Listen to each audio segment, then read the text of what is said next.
How do you build a high-performing culture? This is Culture Architects. Candid conversations with extraordinary leaders sharing their biggest successes, failures, and lessons learned on their culture journeys. Here's David J. Friedman. Welcome back to part 2 of my conversation with Dustin Campbell, co-founder of Persistence Management Holdings and Persistently. In part 1, Dustin traced his career path from investment banking into private equity and how those experiences, good and bad, shaped his conviction that culture drives performance. In this episode, Dustin opens up about stepping out on his own, building his first company, Playbook, and the twists and turns that ultimately brought us together at CultureWise.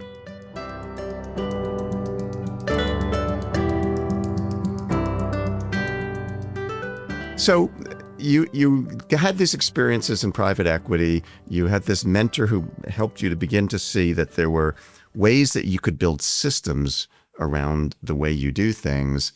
And you and your friend Eric, now partner, decided, hey, we're going to get out of this. We got to do this on our own. So as you went into looking to do something on your own, you must have had some philosophy, some point of view about, okay, if we're going to leave the private equity world and go out on our own, why? Like, what are we is there a point we're trying to prove in the world about how you can run a business? What was the point you were trying to prove, or was there a point you were trying to prove? There definitely was. There were a couple of motivations, some of them a little more selfish than others. We were both in our mid-30s, starting families or getting ready to start families. Or I guess in my case, I was wanting to start a family. I didn't actually have any plans at the time. And we didn't want to be on the road anymore. We had, traveled around a lot. We worked pretty ridiculous hours. We wanted a slightly better lifestyle, which that might have been folly and thinking we'll buy a business and have a better lifestyle. That's not exactly how it usually goes. And yeah, we wanted to be home a lot, but we did have the sort of like bigger philosophy was, we had the understanding that a lot of CEOs have a playbook that they run. We also saw that the CEOs that seemed to be remarkable, like serial CEOs, the ones that went in, executed, made positive change. It wasn't just that they had a playbook, they knew how to thoughtfully apply it. And that's really important. One of the big lessons that we had taken away from our experience at this larger private equity firm. And again, I don't mean this in any disparaging way. The private equity firm that we had both overlapped at had originally started making distressed investments, and that was its forte. They bought distressed companies, and they were early in building this operations organization. And this totally would have made sense to me when I was, thinking about everything through a finance lens. They were like, well, where are really good operators in the world? And they looked to back then GE and Honeywell, and they recruited like crazy from GE and Honeywell. And GE and Honeywell were for a very long time, and in some cases still today, like known as being just management factories. They'd create good leaders. But if anybody's old enough to remember the Jack Welch days, which this was just on the heels of, the stated strategy of GE and Honeywell was similar, was we're number 1 or number 2 in whatever industry that we're in, or we get out. You couldn't definitionally be further away from distressed assets. And as we talked about before, the context matters. The things that you learn and the systems and the playbooks that you learn, oftentimes people forget the context behind them, and they come in, and for anybody who's heard the phrase, when you're a hammer, the whole world looks like a nail. We started to refer to it as the GE hammer, because they would come into these smaller middle market distressed companies, and they were like, well, we need to do this analysis, we need to do that analysis. And you don't need a Six Sigma black belt to come in when a company is like hemorrhaging cash and there's inventory sitting all over the place, which is a very lived experience that I had, where there were these guys that came in and they were like, the systems are bad, the people are bad, we gotta change it all out, this thing's never gonna work. And my mentor was like, they don't get it. They don't have a theory of actually how the things that they learned apply here in real life. And he walked us all through. When there's too much inventory here and we're not shipping very much, let's pause the inventory coming in for a little bit. We'll be fine and we'll start generating cash. So that's like one little example of the things that we were like, okay, that's the bad side that we don't want to replicate. We want to have a playbook, but we want to know how to thoughtfully apply it. And we set out to do that. And we said, what we want to do is not build a good playbook for ourselves in our head. We could do that. And I think that is the route that most people take. Said, we're going to write it all down as we go. And we're pretty good at writing things down. So so as we did stuff, as we tried stuff, as we implemented things, we kept organizing it and putting it in a structure. Then we'd rework the structure and be like, oh, this thing is actually here because we wanted it to make sense to more people. And as we recruited more people in, we made it visible. This is in your new company you're talking about. Yeah, as we bought our first company and we started doing that, we made this structure visible to everybody. And as not because your frontline workers are going to join your company and read through your playbook about your Bible about this is the way we do stuff, but as a reference document that we can always go back to and say, are we following the thing that we're supposed to? If we are and it's not working, should we change that? Or no, actually, we didn't follow it. And we think that would help. Okay, let's hold each other accountable to go follow that. And that was our sort of theory of the case at the beginning. But we had a lot of work to do to get the things that we'd already learned out of our head. And it turns out we had a lot of work to do to actually learn more things to put into the playbook. And so we started that journey, I guess, together in 2015. And so as you look back to that experience, there were probably things, and I think you sort of alluded to it a little bit, that as you left the private equity world and said, all right, we're going to do this on our own. We got an idea how to do this. There were probably, I'm guessing, things that you thought would work. And then in real life, you realized, it doesn't really work that way. What's one or two of the lessons maybe you learned that that your experience helped you to see it's not quite what you thought it was going in? Yeah. I was probably near peak confidence in my career when we bought that company. I mean, I was nervous, but I was like, man, I've seen a lot of companies. I've seen this done, a number of times. We know how to do it the right way. Yeah. And, I've learned over time that, confidence kind of ebbs and flows for most of us. Some people, it's, just continues to rise. But for most of us, it but you want the trajectory to move up. And I was definitely at sort of like peak confidence when I went in. And I thought, I'm willing to work hard. I will follow my team. I'll do whatever it takes. I had a lot of ideas about like how we could structure and work things together. I really thought like the team would be eager for some of the improvements that we could bring. And that was, to say the least, misguided, if not arrogant. We didn't go in saying like, oh, we have all the answers. We know everything. We didn't know anything about the industry. And we really planned to spend a year doing very little. Like we just wanted to get in and learn and hear things. We knew that the business it had reached this point, which we've now since learned in the lower middle market is very common, where the executive team or the founding team doesn't know everybody in the company directly anymore and doesn't have direct communication with everybody. We have a name for that. We call it the Dunbar chasm, when you have to cross over. For most companies, this happens between 50 and 150 people. You have to build systems in differently. This company had actually made it pretty far in that journey. It was about 130 people when we bought it. And it was remarkable for the lack of infrastructure from a managerial standpoint, from a, like IT system standpoint, from all those things. It had a big firefighting culture. There was, not a lot of forethought. So everywhere they were putting out fires, they were dropping embers behind them. And there was always another fire popping up. And there was the hero mentality of like, we're going to go in and solve this thing for the customer. And I thought that they would be eager to move away from that so that they would feel some sense of like, oh gosh, we don't have to be fighting fires all the time. But it turns out, and I'd had a little experience with this before in my career, people who are good firefighters in this metaphor, in this context, aren't really interested in fire prevention. They get the thrill of it. There's camaraderie in it. There's you feel like a hero. Yeah, you feel like a hero. And so it took us a while We also were probably a little overconfident we overlooked some things in diligence where we kind of dismissed them. We were like, that'll be fine. We'll work that through. That we just frankly shouldn't have. And so, we learned lessons throughout that. That journey ended up taking probably longer than we thought that it would. It definitely had some bumps along the way that, we hadn't anticipated. But I honestly think it probably made us stronger. We had to put a lot more thought into like, why didn't that work? And what was the assumption that we were making that we thought would work there? But believing that we could pull the culture together with just like hey guys, we want to make this better. We want this to be a better place for everybody. When there were people who had been there for 30 years and their whole reputation was built on the way they had been doing it. And that just was a lot deeper in the organization than I think we had anticipated. So as you built that company, very successful, exited that. And when you exited that, what you and Eric had exited that, and what was your thinking about what are we going to do next?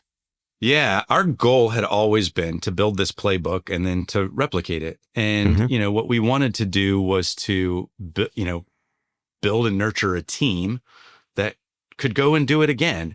And ideally, we didn't have an exit strategy. To be fairly honest, like we exited because we hit the pandemic that dramatically impacted our business. And then coming through that, we hit the supply chain crisis and that dramatically impacted our business. Our business was still, worth a decent amount and we were performing well, but there were these things that were beyond our control that we just frankly didn't have a big balance sheet behind us. And we thought, man, if we hit another one, if this just keeps going, at some point our luck's going to run out here. And so we thought it was the best thing for our customers, for our suppliers. But originally we had thought we would just kind of buy and hold and then reinvest proceeds and going and doing it again. And we could cross-pollinate people who had already learned these things and can go and do stuff. We've learned over our careers, you've heard me say this, but, businesses are like humans in that 99% of their DNA is the same. And the 1% difference produces a lot of, what looks like variation to us. But a lot of the things can be taught from one place to another and how you do that. So we didn't veer from that strategy. We just ended up exiting that business. I will say that the environment that we came back into was different because of that capital markets shift that had happened.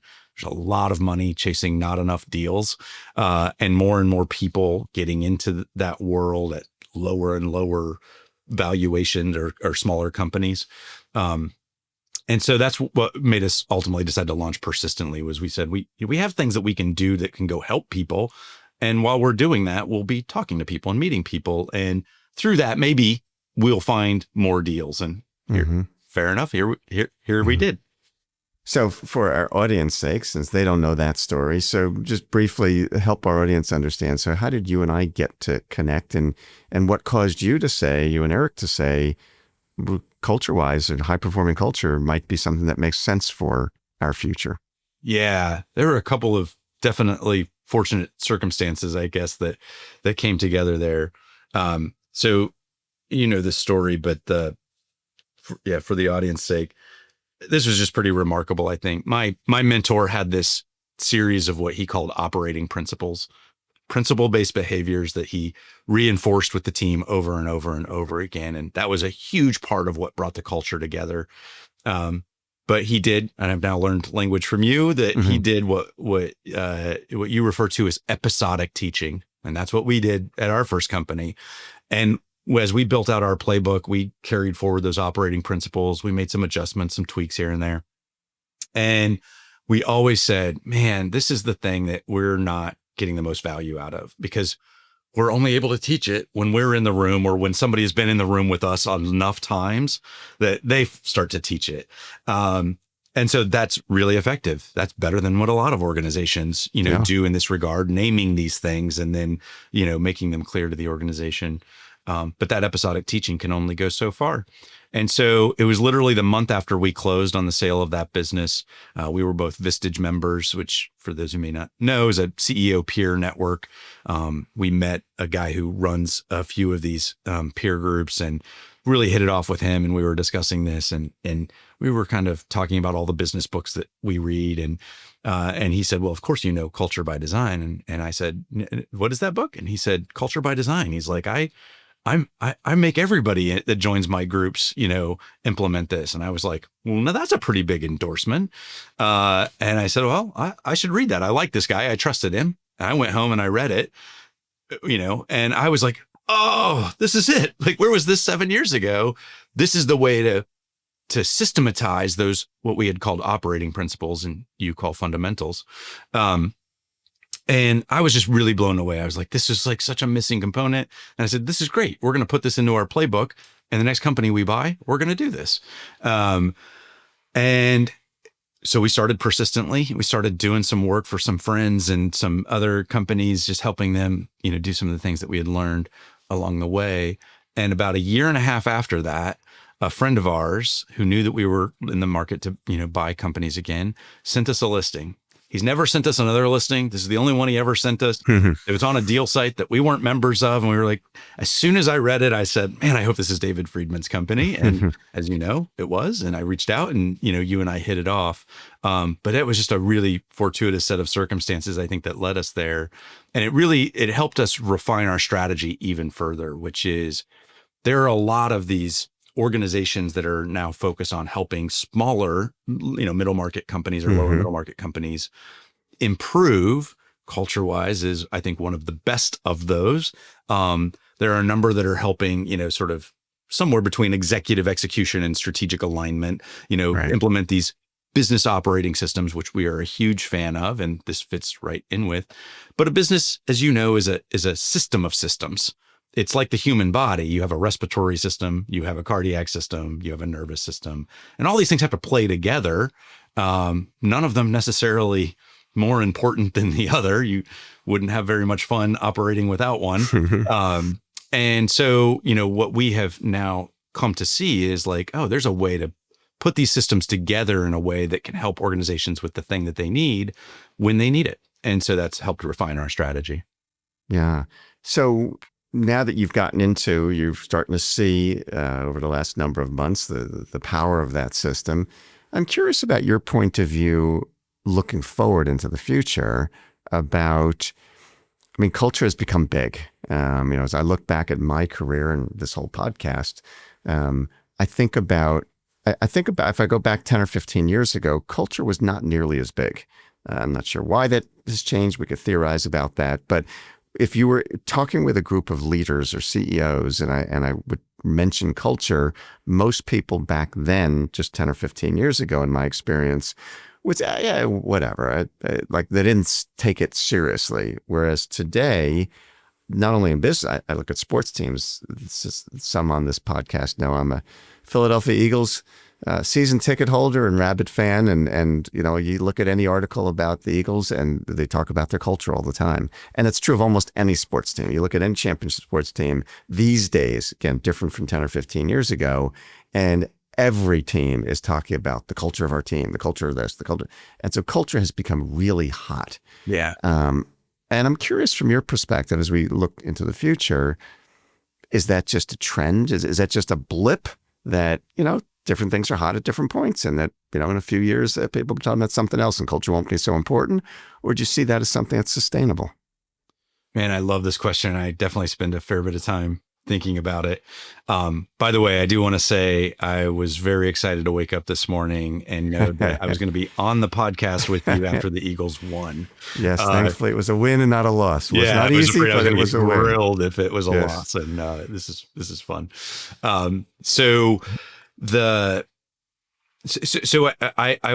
not wax too philosophical. We'll keep it, relatively in the here and now. But I do think just a couple of things I want to point out, both in sports as well as in corporate organizations, is there have been people on the culture bandwagon for quite a long time that have been getting exceptional results with that focus. And I just want to highlight a couple of examples that are pretty prominent in the business and sports world. So one is, there's one of the most famous business cases out there in business schools is the Toyota production system. I think it could be taught a little more comprehensively and a little better from my experience. I mean, it's a wonderful case, but it's almost like there's just this thing, and then you move on, and understanding what that thing is really important, and it takes a little more getting into it, and it's actually been really fun to reflect on and learn more about that as I've been on my own journey. But that is at its core a system that factors in how humans really work together and leverages that in a way that makes the system continually better. It pulls people into the process of making it better. The other one that I just love to highlight, because I'm a basketball fan and he was an Indiana native like me, is John Wooden. He had a really famous diagram. It's called his success pyramid. And in it, there's 16 behaviors that he taught over and over and over again.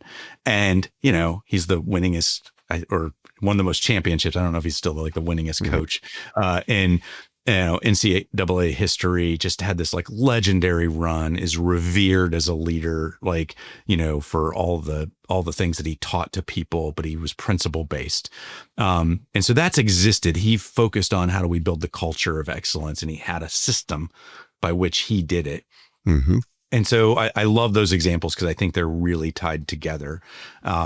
It has definitely become more important over the last, 20 years. I think if you go back and read Harvard, Business Review articles 10 or more years ago, there was heavy on strategy, and now it's heavy on culture. And I think we're still in early innings, frankly, on people really understanding it.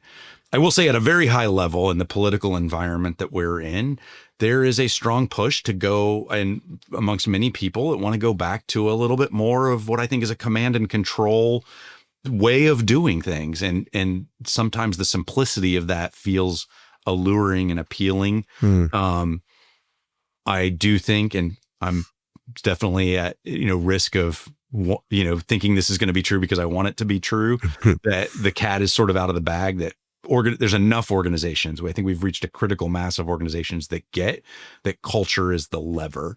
And as you and I have talked about, this is, I think, what makes it, more likely to be true.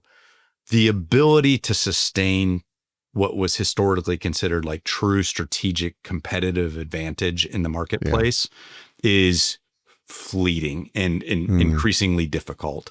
To have a first mover advantage that somebody can't catch up really quickly, to have true IP that differentiates you, that can't be copied in some way relatively quickly.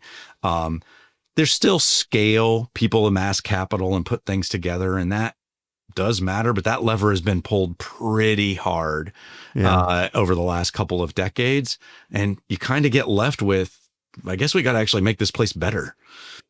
And, the things that, you and I have talked about that I'm most fascinated by are those companies that don't have any of those traditional strategic competitive advantages and crush it, that get extraordinary results. And the common element is always they get the culture right. And that leads to either better service, faster innovation. It leads to a bunch of other things. And they really intertwine, focusing the culture on how do we make our operations better. And that leads to the results. So I hope that's here to stay. I do think there is a little bit of a backlash coming in the broader culture. Yeah. Your point about the environment that we're in and the commoditization of it, I think, is an interesting one. It's one I've thought about a lot and talked about a lot as well. And I think this is just my point of view, that the internet, in all the ways that the internet has changed our lives, is a big part of that. That it's become so much easier to understand what makes, what somebody's stated advantage is when, you come out with your product or service, and maybe before the internet, how did people know what that was? But now you've got a website, you splash it, you tell everybody, it's on social media and everything else. And so it's so much easier than it used to be to copy whatever your product or service is. But as we know, the thing that's the hardest to copy is the way your people operate. And that's why I often say that working on the people part is not an HR topic. It's a strategic competitive advantage topic. It's about creating sustainable competitive advantage. Yeah. Having a people-focused strategy, as a coach of mine once said, is a belief. Like, you have to like really believe it, that you can get better performance by focusing on that. I believe it. You believe it. There's an extraordinary set of companies that are out there that just get amazing results in what are basically commoditized markets. I think there's enough proof points out there. I love your point about the internet. I remember I have a story or an example of that really hit home for me, which was I've moved around a lot in my, adult life. And so I've lived in a lot of different places, seen the way different cities, are, and different styles and trends of different places. And when I was younger, I traveled a lot. It felt like there was a bigger differences everywhere. And I grew up in this small town in Indiana that when we got on Applebee's when I was in like elementary school, I thought we hit the big time. I was like, man, we've got like fancy restaurants now. This is like, we're on the map. And I went back, I don't know, 10 years ago. And if you go into a lot of fancy restaurants, it's still the case today, but there was definitely a trend amongst fancy restaurants there for a while where everybody had these white subway tiles that like were the back lay of like where the bar was and the kitchen, and it was like retro and it was trendy. And I walked into my first restaurant in my hometown like 10 years ago, and I saw this bar with the white subway tiles up, and I was like, it trickles down fast. Like the things that people think are trendy or that are the next thing, it just takes a Yelp review with your mobile phone and some pictures, and people are like, oh, I can do that. Yeah. And I think that's a great example of what you're talking about, where the information flows really quickly. Yeah.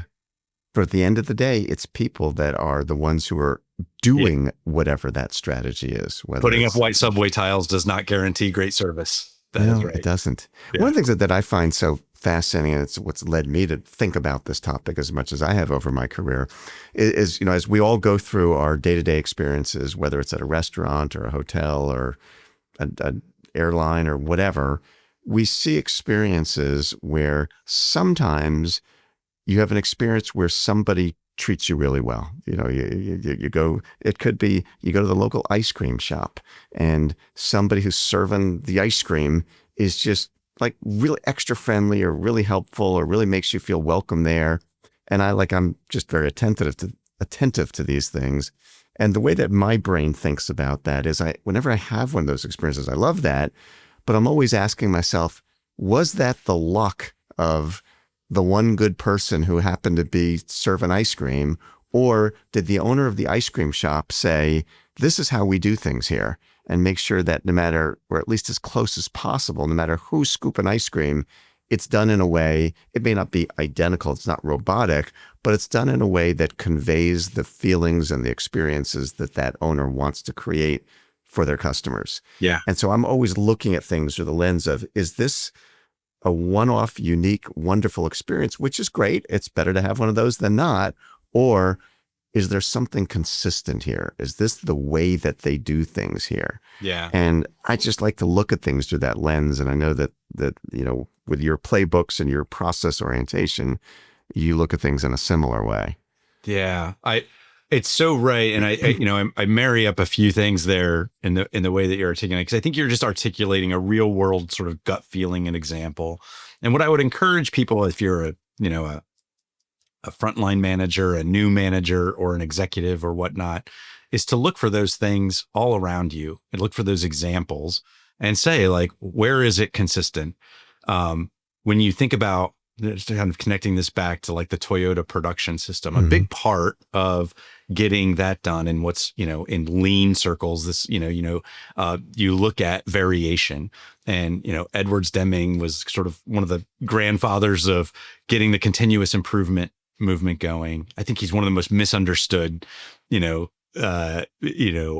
authorities of the modern era and how to help people run, think about organizations. But what he married the human component with looking at data, and he always said, you gotta reduce the variability first. You got to look for the outliers, both the good and the bad, because they can be misleading. And so when you see that in an organization, if you get really great service from a server, some people are just service oriented by nature or by their upbringing or whatever, and they're cheerful. There's a lot of different things that go into it. But if you get it from everybody in the organization, you know there's something else happening. Yes.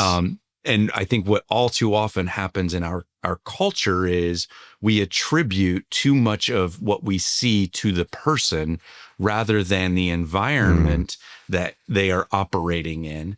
And when there are those outliers, it's easy to do because you're like, oh, they're just great. I love working with that person. I just want that person again. But we miss the opportunity to extract from them the behaviors that they're doing and teach it to other people. And it, obviously, this, you built a whole system that's predicated on how to do this. And we're big believers in that. So, yeah. Well, Dustin, this has been a fascinating conversation. I particularly find it interesting, the way in which you have, and we've tried to uncover in this podcast, sort of your own personal development of that young first job out of college student trying to figure out how this stuff works to, watching your history of going from there to having the experiences in private equity, good and bad, and from there moving to your own company and what you learned there, and now starting to see how we can formalize this. And so it's just interesting to watch the arc of your career, or to hear the arc of your career as you've come to see how we can build more system or more intentionality around culture. And so I really appreciate you joining us on the Culture Architects podcast, and look forward to exciting times in the future as we continue to work together to bring this methodology and this way of thinking to more companies to see the impact that it could really have. I couldn't be more excited about it. And I always love our conversations together. So thanks for having me today. Our pleasure. And that concludes today's episode of Culture Architects with Dustin Campbell, co-founder of Persistence Management Holdings and Persistently. Folks, don't forget to subscribe on your favorite platforms so you'll never miss an episode. And if you've been enjoying the show, leave us a review. It's the best way for other culture builders to discover what we're doing here. Lastly, to learn more about building a high-performance culture in your organization, visit us at CultureWise.com. I'll see you next time on Culture Architects.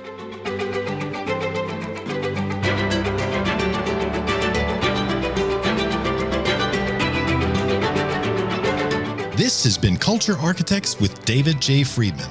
Join us next time for more insights and wisdom from great leaders in all walks of life. To book David for your next event, or to learn more about his writing, speaking, or consulting, go to davidjfriedman.com. Culture Architects with David J. Friedman is a production of CultureWise.